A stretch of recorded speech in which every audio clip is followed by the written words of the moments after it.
Theasen, I have to agree with you. That is so true. But with everything happening right now and the country with panic and shock, what is your advice to the many South Africans that are currently stressed right about now? My advice to people, to families that are going through this roller coaster of emotions between just sheer anxiety and in some cases fear and horror because of what's happening from the COVID-19, is to do their level best to calm down.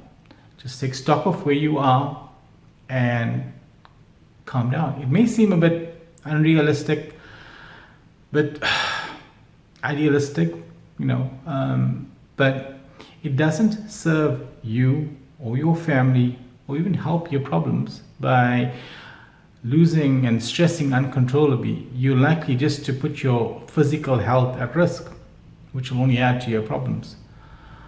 I think once you also calm down a bit, you may also see a different perspective or a different solution that could be applied for and applicable to your circumstances.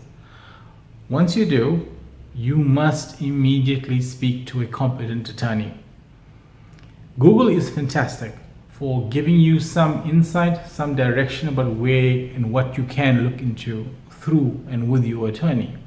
But Google or what you see on the media or what somebody has told you about how somebody else, what worked for them, is not an authority and is not guaranteed to work for you.